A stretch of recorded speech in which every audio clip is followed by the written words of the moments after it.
Hey, what's up, YouTubers? This is the Average Joe's of Arizona. We're going to do a quick little catch-up video here. It's based on the Iron Rock 4-inch critical path lift that we installed in the WJ. I didn't uh, I didn't do a video back then. It's a couple months old. Did this about 3 months ago, something like that. Anyway, got some good information on it. Unfortunately, it's not the best filmed video. It's got a lot of cell phone videos on it, and it's got a few good pictures in it, but you'll get the hint. And hopefully it'll help some of you guys out there that are looking at this lift. When I looked at it, there was nothing on YouTube, not much. There was one video that I found on it, but hopefully this will help a little bit. It's a Iron Rock Off-Road Critical Path 4-inch lift for 99 through 2004 WJs.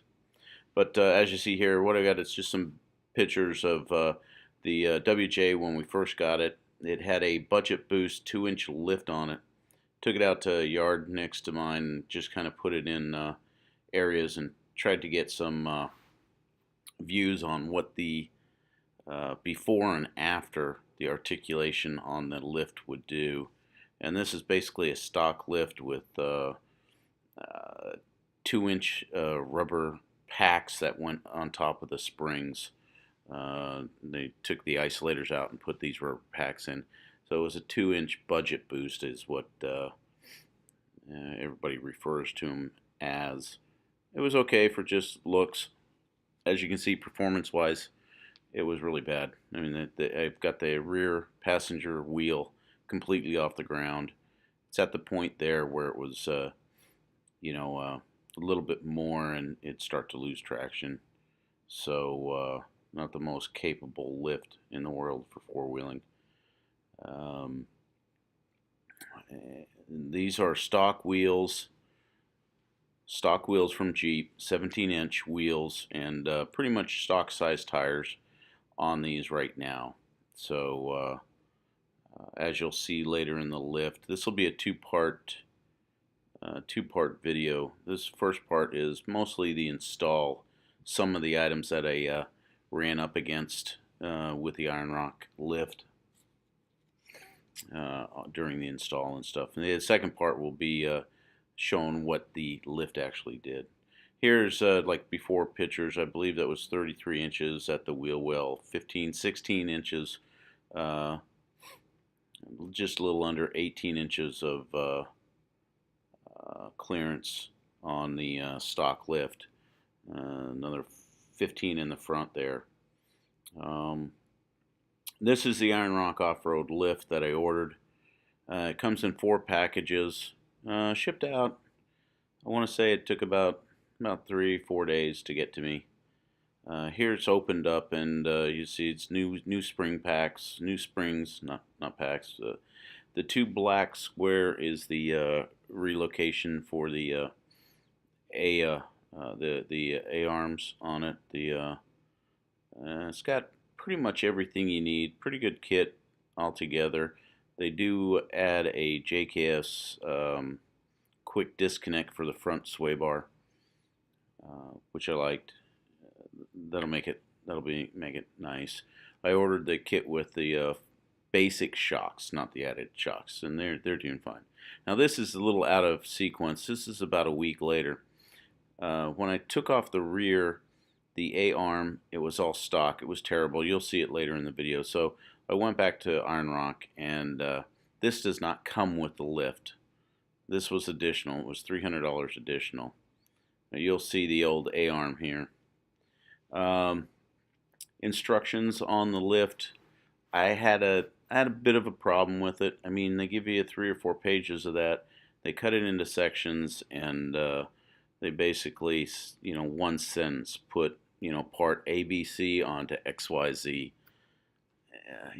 I think there was a total of 2, maybe 3 pictures, and you see there on the instructions, it's just a black and white picture.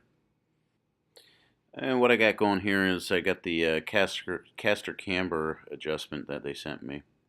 And the next clip that you'll see is pretty important information. I just kept the audio on the video, so I'll let you listen to that, and then. Okay, for the install, so far what we've done is relocate the long arm to this point off the factory one.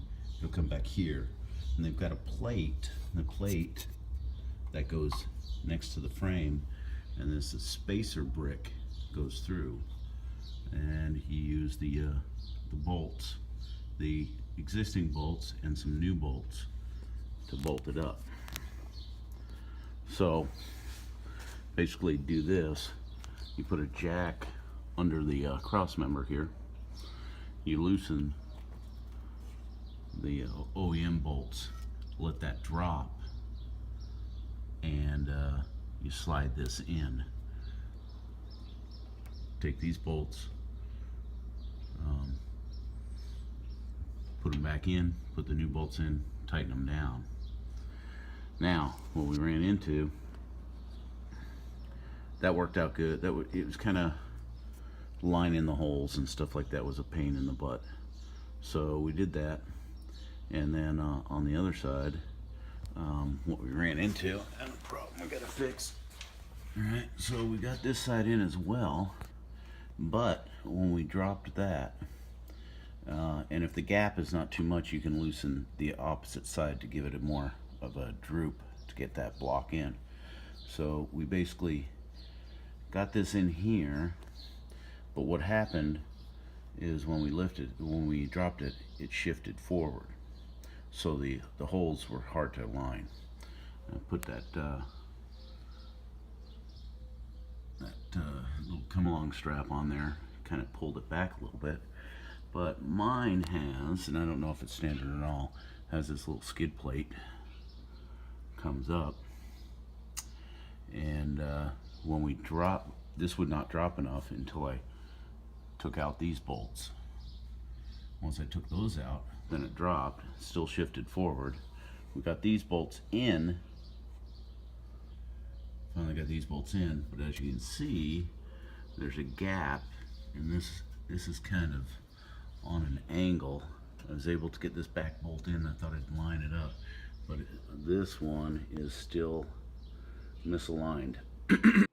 So yeah, we never really did. I wasn't able to resolve this issue right now. I still have a bolt missing out of there. I don't know if it's something I did, but anyway, it's running fine. But I got to revisit this and square that away. What you'll see next, we had a real fun time drilling holes in the frame. We had a 1/2-inch hammer drill with steel bits, and steel bits would just keep on getting dull.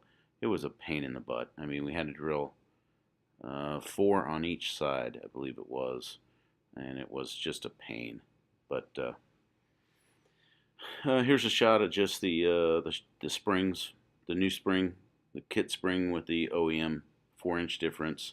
The kit spring were thicker, stout, better, all that stuff. Coming up here, you'll see the old equipment. There's old springs and A-arms and stuff. Typical, just stuff took off. That went in the garbage dumpster. Under here, just showing you that I use the drill, not the drill, but the grinding tool, cut off the front A-arm bracket that was on the at the frame. Just use a thin cut off, and this worked pretty good. This worked really well. It came off better than what I thought. It wasn't that big of an issue. Here you go with the, if you remember the first of it, I had the adjustable A-arm that I bought from Iron Rock. Here's the stock one, and the stock one uses a spacer that you saw on the side there to mount to the top of the axle, and it gives 2 inches of lift on the back, and then you put the OEM spacer right there. The spacer mounts to that, holds the axle on, and you use the OEM, that A-arm right there, and it's had a ball joint in it that was worn, and 2 grommets on the side. My big grief right now is that why doesn't Iron Rock Off-Road include this in the kit? It was $300, additional $300. I ordered the kit, got it. I got all the front end stuff on it, and then I pulled this out, and then I thought, crap, I ain't gonna put this back in it. There's no way. So I had to order it and wait another week and then put it in. I wish I just included in the kit instead of using pricing games to make the kit, more affordable for people. This adds $300 to it. I don't know. But the A-arm that Iron Rock Off-Road has is a lot better setup.